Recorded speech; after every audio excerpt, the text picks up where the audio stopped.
Olá, seja muito bem-vinda, seja muito bem-vindo ao programa O que é Ser Brasileiro, aqui no Espaço Cubo Itaú. Nosso programa tem o apoio da Abrace, Associação Brasileira de Shopping Centers. E a nossa convidada de hoje é Liliane Rocha, da Gestão Cairós.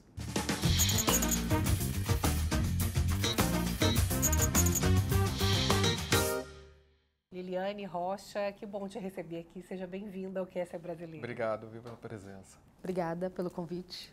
Liliane, quem é você? Essa é a pergunta do $1 milhão. Quem somos? Poderia fazer várias linhas narrativas, né? Mas eu acho que talvez em função da minha profissão e desse momento de país, eu acho que vale a pena dizer que eu sou uma mulher negra, lésbica, de 41 anos de idade, empresária, professora, autora de livros, que tem buscado deixar uma contribuição na sociedade por meio das empresas, tornando-as mais inclusivas. Que bom ter você aqui. Que bom. Você nasceu em São Paulo? Nasci em São Paulo. São Paulo. E você, a primeira infância você passou com a sua mãe, não é isso? Como é que você pode dizer sobre a sua infância? Como é que foi? Acho que ela é como a de muitos milhares de brasileiros, né? Acho que eu não sou nada exceção quando a gente de novo fala de cenário de Brasil e de cenário de pessoas negras no Brasil. Então, na primeira infância, morando com a minha mãe, a gente passou por uma situação de extrema pobreza, morei em barraco de 18 metros quadrados, chão de barro. Na época, ela tinha um marido violento, né? Então, passei toda essa vulnerabilidade. Que não era seu pai. Que não era o meu pai, que é um homem maravilhoso. Mas acho que foi muito marcante, né? Essa infância pobre, na periferia de Guarulhos. E aí, depois, em torno dos meus 9 anos de idade, fui morar com meu pai. Um homem, acho, diferenciado, né? Um homem da geração do meu pai, que pega uma filha mulher para criar aos 9 anos. Ele resolveu assumir você. Resolveu assumir, né? Trazer, por conta da pobreza. Por conta da pobreza, acho que para me dar condições melhores. Na época, solteiro, né? Então, assume essa responsabilidade de trabalhar moderno, né? e criar uma filha. E eu brinco que esse único diferenciador, assim, porque meu pai não era classe média alta, né? Não ia ter uma grande mudança na minha vida. Mas eu saí da linha da miséria, saí de um lar violento e pude passar a me preocupar com coisas que uma criança, um adolescente normal se preocupam, né? Estudar em escola pública, mas estudar, pensar o que eu queria, né, da vida, como que eu poderia deixar uma contribuição. E aí essa única mudança, acho que mudou toda a história da minha vida. Sim. Seu pai trabalhava com o quê? Meu pai era bancário. Bancário? Bancário. Ele trabalhava no Banerj, no Banco do Estado do Rio de Janeiro. Você está falando com muito carinho do seu pai, né, e tudo mais. Você estudou em escola pública, né, que você está falando. Vocês conversavam alguma coisa sobre questão de racismo, de preconceito? Havia esse papo ou ainda não? Sabe que é interessante, né? Porque minha mãe é negra e meu pai é negro. Mas acho que pouco a gente conversava sobre a questão racial. Quando meu pai casa com a segunda esposa dele, que é a Cida, que é minha madrasta, que eu amo muito também, assim, profundamente, que é uma mulher branca, mais formada em serviço social, portanto, com uma visão, talvez, da questão racial no Brasil, a gente começa a trocar um pouco mais sobre isso.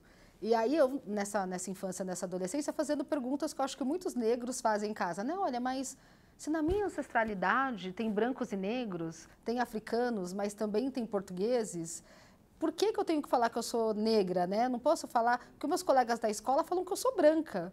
E aí ela, não, mas olha, a gente tem uma questão aqui no país, um histórico de racismo, escravocrata. Ela já tinha essa visão. Já tinha essa visão, e que diferencia a realidade que as pessoas vivem no dia a dia. E pessoas com o tom da sua pele, com seus traços, com o seu fenótipo, devem se afirmar a partir dessa ancestralidade. E aí ela começa a me trazer esse repertório.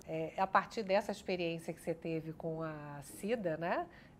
Você acabou fazendo uma escolha de faculdade que tinha alguma relação com isso ou não? Você fez relações públicas, né?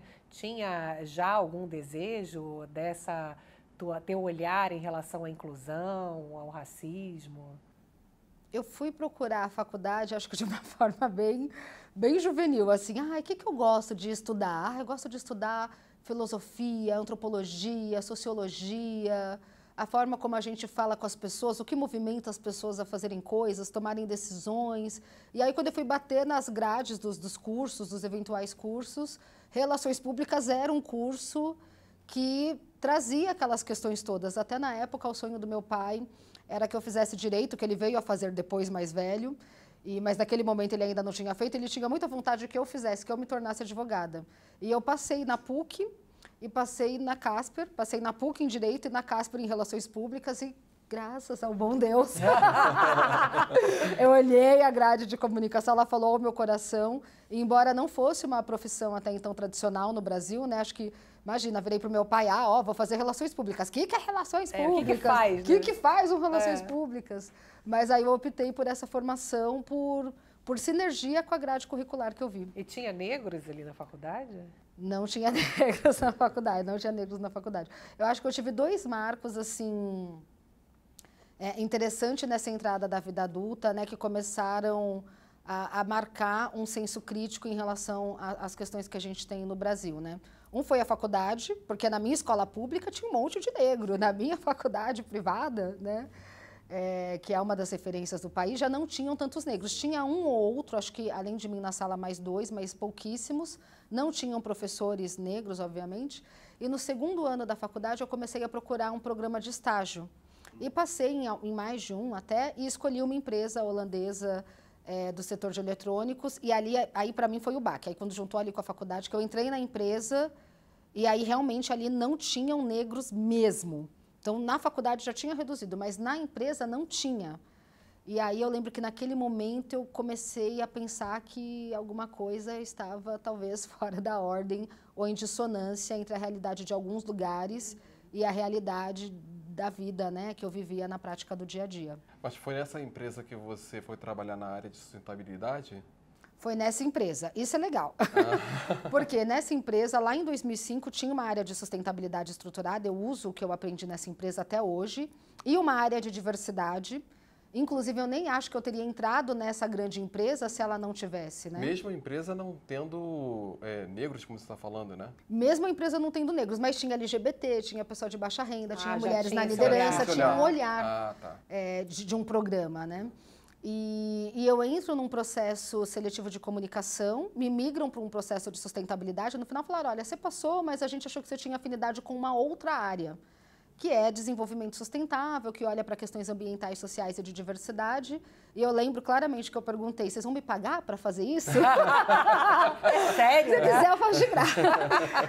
Mas você achou que tinha relação com a sua formação? Achei que tinha tudo a ver com a minha vivência, porque na época eu já fazia parte de grupo de jovens, eu já fazia voluntariado, eu já tinha uma leitura de que eu tinha conseguido ascender, eu achava, né, já naquele momento, não, tô bem, venci na vida, né, e acho que outras pessoas merecem também vencer na vida, como eu, tal. E nos projetos da faculdade eu sempre colocava esse olhar nas empresas, né, as empresas têm que fazer alguma coisa social e ambiental, já faz, não faz. Então, quando eu entendi que isso existia corporativamente, eu falei, gente, que bacana, que oportunidade legal, claro que eu topo, né, e fui. Você estava falando agora de ascender na vida. Você chegou em algum momento a acreditar em meritocracia? Eu acho que sim. Eu acho que eu passei bem esse momento desse meu primeiro, do meu segundo emprego acreditando em meritocracia, me matando assim, né? Faço até hoje, estudando, me matando de estudar, trabalhando muito, vendo ali, né, o meu pai, a minha madrasta, mesmo minha mãe com uma situação de vida mais difícil, né? Mas uma mulher negra da geração dela, passando por muitas violações, mas ali também batalhando e tudo mais. Mas aí eu acho que eu tive 2 marcos, assim, quando eu comecei a ressignificar a meritocracia. Acho que o primeiro deles foi minha viagem para a África do Sul, que eu ia em lugares de média renda, né? Na época eu já era gerente numa outra grande multinacional e via muitos negros. E aí eu falei, gente, mas por que aqui tem negros, lá não tem, né? Se eu vou num restaurante que a conta dá R$100 no Brasil, já não tem negro nem garçom, até hoje. E aí eu lembro que eu comecei a estranhar e num dado momento, parei um homem num estabelecimento e falei, né, venho do Brasil, lá não vejo tantos negros, por que aqui tem negros? E ele falou, olha, porque a gente teve uma das maiores políticas de ações afirmativas da história e isso mudou a nossa vida. Meu pai usou as ações afirmativas, eu, certa medida, usei, minha filha já não usa, e estar nesses espaços, e aí eu comecei a entender essa questão das políticas de ações afirmativas e como elas não precisa um indivíduo por um esforço homérico, né? Todo mundo se esforçando por igual, a gente tem mais oportunidades iguais para todo mundo. E acho que nessa mesma última empresa eu entrei como gerente. E eu lembro que eu pensava assim, ao dia que eu chegar gerente, né, que eu já tiver a formação ABC, o inglês, eu não vou mais passar por certas questões que eu passo. E não, nessa última empresa que eu trabalhei, que eu entrei já como gestora, América Latina, Projetos Brasil, Peru, Colômbia, China, Estados Unidos, uma renda super bacana. Eu lembro no primeiro dia alguém me parou no corredor e falou, nossa, contrataram uma mulher negra para esse cargo? Falaram isso para você? Falaram isso para mim. E nessa mesma empresa também, numa avaliação de desempenho, uma gestora, acho que até num gesto ali, uma tentativa de boa vontade, falou, acho que você devia começar a usar roupa de marca e fazer chapinha, porque você é negra. Pronto, falei. Caramba. Então, meu cabelo, minha vestimenta, assim, Aquilo muito questionada. né? Acho que gerava um incômodo, um estranhamento, né? Não era usual naquele lugar. E aí eu comecei a pensar, nossa, né? Não, na verdade, né? Não tem uma questão de mérito, porque jamais era para eu estar ouvindo isso nesse momento de carreira. E talvez seja o momento que eu mais estou ouvindo, porque como é o meu cargo mais alto até então, é onde a minha presença talvez, mais né? gera estranhamento. Qual o maior mito da meritocracia? Eu já acreditei na meritocracia e aprendi a duras penas que não. Né? Que um único marcador identitário seu, ser negra, ser mulher, ser lésbica, ser pessoa com deficiência, ter mais de 50 anos, um único marcador, ele vai fazer com que a meritocracia não te abrace, jamais, independente do que você conquiste e faça ao longo da sua vida. A gente está em 2023, século 21. Você acha que existe no Brasil cidadania para negros, indígenas, LGBTs? O que a gente está chamando de cidadania, né? Assim, se a gente estiver chamando de cidadania, por exemplo, lá na Declaração dos Direitos Humanos de 48 fala, né? Artigo 23. Todo ser humano sem qualquer distinção, homem, mulher, branco, negro, homossexual, heterossexual, todo ser humano tem direito de acesso ao mercado de trabalho. Na gestão Kairos, a gente tem um estudo, até trouxe aqui para mostrar para vocês, o estudo Representatividade e Percepção, censo multissetorial da gestão Kairos, feito entre 2019 e 2021, com 26 mil respondentes em grandes empresas que são referência. Uma empresa que faz um censo é uma referência, ela tem um CEO que já entendeu a importância desse tema. Nesse censo super recente, a gente tem que, na liderança, nível gerente e acima dessas grandes empresas, mulheres, 25% do quadro funcional. Negros, 17%. Pessoas com deficiência, 2,7%. Orientação sexual, lésbicas, gays e bissexuais, 5,4%. Pessoas trans, identidade de gênero, travestis, transexuais, não chega a 1%. Uma subrepresentatividade extrema nas grandes empresas brasileiras quando a gente olha na liderança. Temos cidadania? Queria te perguntar o que é humano. O que é humano? O que é ser humano, né? Eu acho que ser humano é a gente conseguir olhar, representar, entender, acolher essa diversidade, essa pluralidade de 8 bilhões de pessoas que coabitam o planeta Terra nesse momento, que são todas diferentes, que acho que até algum tempo atrás, talvez, humanitariamente, a gente pudesse se dar o luxo de fingir, de desperceber que outras pessoas, outras vivências existiam, mas hoje a gente não tem mais como se dar esse luxo. A quantidade de pessoas que há no planeta, com, de novo, uma quarta revolução industrial que interconecta todos nós, a ponto de termos uma pandemia global, evidenciando vulnerabilidades e diferenças de direitos, nos colocam de cara com o que é ser humano. Para todos nós, para nós que estamos aqui e para as pessoas que não estão aqui, mas que estão nesse momento em outros lugares do Brasil e do mundo, de novo, talvez em situações de extrema vulnerabilidade, esperando que a gente finalmente consiga ter esse olhar de coletividade humana. E a partir desse olhar, a Liliane criou a gestão Kairos para trazer diversidade, sustentabilidade para dentro das empresas. A gente vai contar essa história no segundo bloco. Até já.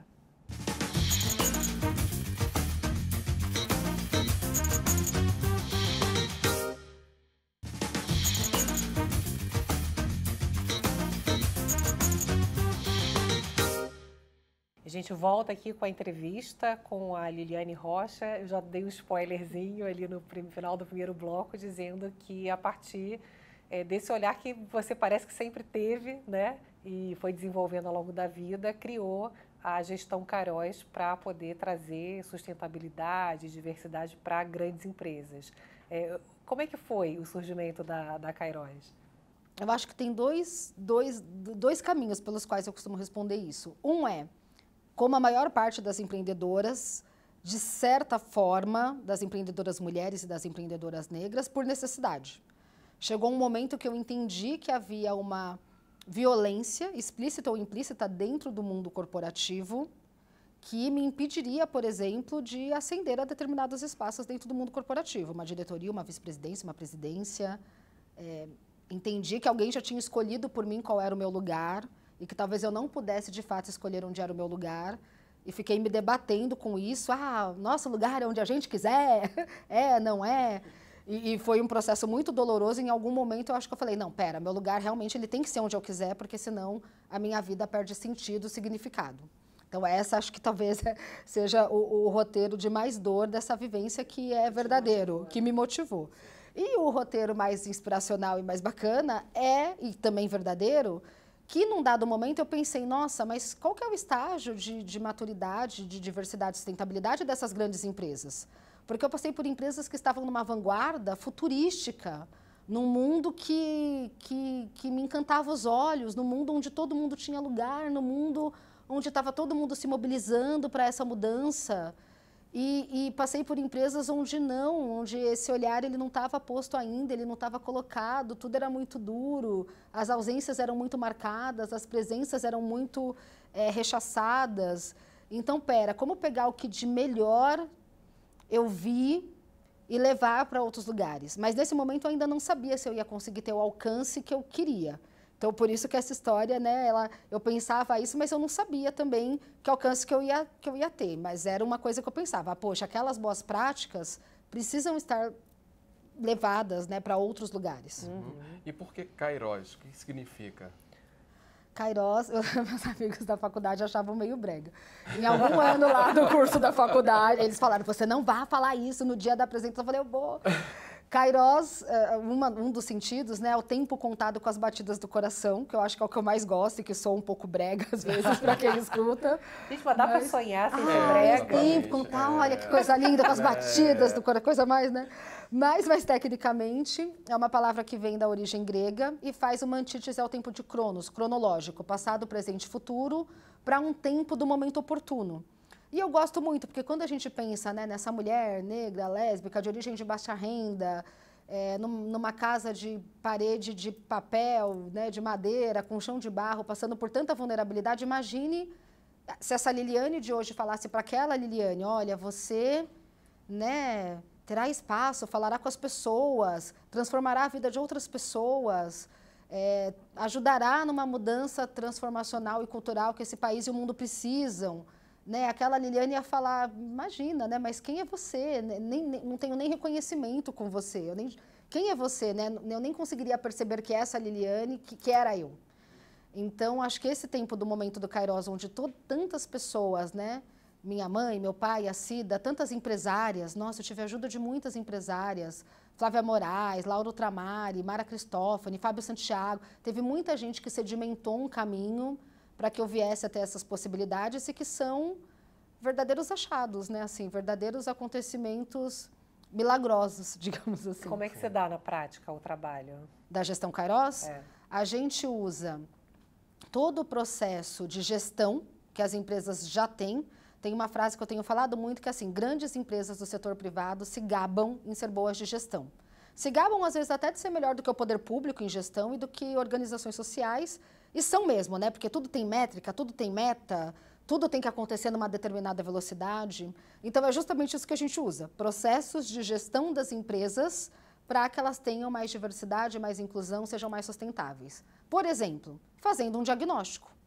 Qual que é o diagnóstico da diversidade? O censo. A gente vai lá e faz um censo. Olha, a gente acha que a gente é inclusivo, a gente acha que não tem preconceito, todo mundo aqui tem seu lugar. Tá, vamos ver qual que é o percentual desses grupos de diversidade? Vamos entender qual é esse percentual na liderança? Vamos escutar essas pessoas? 80% da empresa, 90% da empresa acha que somos bons em diversidade. Mas para quem que é 90% da empresa? Vamos perguntar para as mulheres da empresa? Para os negros da empresa? Se elas acham que estão valorizadas, que tem diversidade? Vamos fazer entrevistas individuais, focus groups, entender quais são as problemáticas, comparar com outras empresas no Brasil e fora do Brasil? Aí, a partir desse diagnóstico, vamos fazer planejamento, metas e indicadores de curto, médio e longo prazo para contratação, retenção, desenvolvimento, cultura organizacional. Beleza, agora vamos então disseminar, fazer um processo de sustentação, palestra, workshop, guias de diversidade, comitês de diversidade, pactos setoriais e por aí se vai. Vamos fazer de verdade. Vamos fazer de verdade. E você fala uma coisa que é um termo, diversity washing, né, que eu acho que é muito importante você explicar e você tem falado muito sobre isso. Desde 2016 que eu tenho falado sobre diversity washing, lavagem da diversidade, cunhei esse termo, registrei esse termo. Foi uma inspiração que me veio a partir da conversa que a gente tinha na época, muito latente sobre greenwashing, né, que era a lavagem verde, e fazendo uma analogia. Então, a lavagem da diversidade como empresas que entenderam que negros, mulheres, pessoas com deficiência LGBT são públicos consumidores, fazem serviços, produtos, campanhas voltadas para essa parcela da população, sem necessariamente trazer essa parcela da população da porta para dentro. Então, a gente fala, né, imagina, quando eu falo assim, 25% da liderança das empresas são mulheres, a gente fala que é isso. 17% da liderança são negros. A gente fala não. Mulheres negras, interseccionalidade, despenca 3%. A gente fala impossível. Porque a gente tem ouvido tanto as empresas falarem de diversidade que a gente tem uma percepção de que está melhor.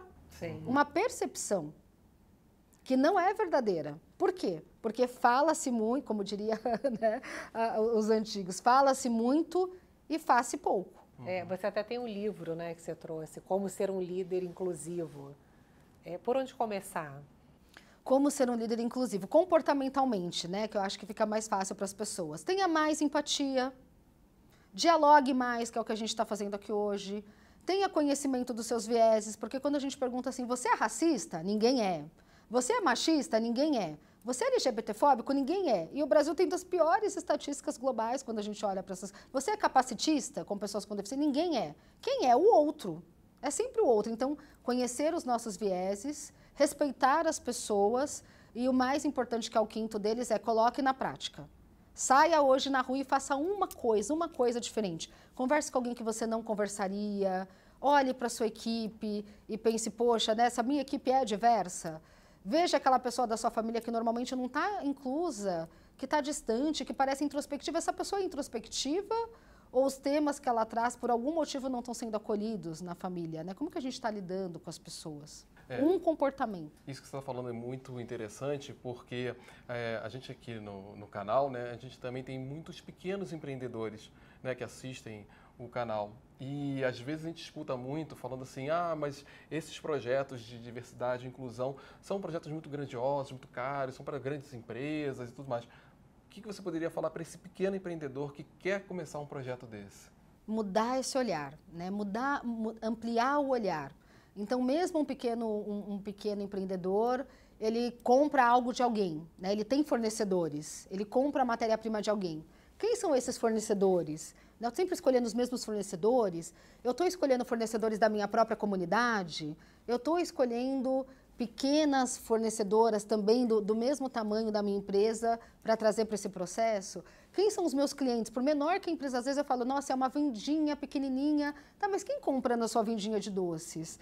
Como que as pessoas se sentem acolhidas na sua vendinha de doce? Será que tem alguém que não está vindo na sua vendinha de doce porque não está se sentindo acolhido por esse ambiente, por esse espaço? O que você fala? Como você comunica?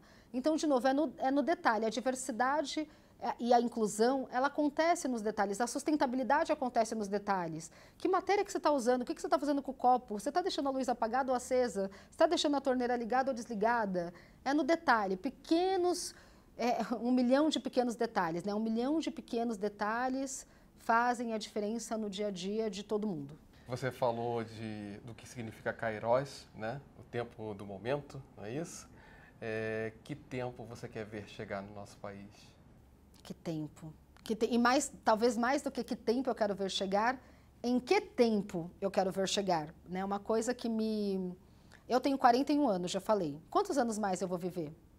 Mais 40? Vou viver até os 80? Será que eu verei em vida? Será que eu verei em vida acontecer as coisas pelas quais eu luto? Eu acho que não, mas eu gostaria que sim. Então, o momento que eu gostaria de ver no Brasil, ainda viva, ainda no meu tempo, é um momento de mais igualdade. É um momento de chegar em prédios corporativos e ver mais negros, mais pessoas com deficiência, mais variedade de corpos, mais pessoas gordas. É um tempo no qual eu gostaria de ver mulheres na liderança de grandes empresas, mulheres presidentes e CEO, mulheres nos conselhos de administração. Eu gostaria de ver no Brasil um presidente negro. Eu gostaria de ver no Brasil um presidente que fosse uma pessoa com deficiência física. Eu gostaria de ver no Brasil, imagine, a gente não consegue nem imaginar isso, um presidente que fosse um homem trans, uma presidente que fosse uma mulher trans. Eu gostaria de ver esse país diverso e inclusivo que a gente vê nas ruas, nos lugares e postos de tomada de decisão. Liliane, o que é ser brasileira? Ser brasileira é ser, no país, talvez, de mais diversidade e mais miscigenação do mundo, alguém que ainda precisa ter um olhar crítico para questões como essas que a gente está falando aqui hoje, porque elas não são naturais e naturalizadas. Então, mas por que você fala que é negra? Porque me apontaram a minha negritude. Quando eu fui entrar num lugar e não me deixaram entrar, me apontaram que eu era negra. Por que você fala que é lésbica? Porque me apontaram a minha homossexualidade. Quando eu não posso andar com a minha noiva de mão dada na rua, porque alguém pode vir e me bater, estão me falando que eu sou lésbica. Estão me apontando que eu estou chegando nos mais 50, mais 60. Porque eu sei que quando eu chegar lá, talvez eu não valha mais nada para o mercado de trabalho. Então, ser brasileiro é saber que a gente tem um dos países com maior diversidade e biodiversidade do mundo, ainda precisando falar dessas questões. Que bom que você está aqui falando essas questões que daqui a um tempo não sejam mais necessárias, né? Obrigada, Liliane. Obrigado. Prazer demais te receber. Obrigada. Olha, agradeço ao Cubo Itaú, à Abrace e agradeço especialmente a você que está sempre aqui com a gente no Que é Ser Brasileiro. A gente se vê na semana que vem. Tchau.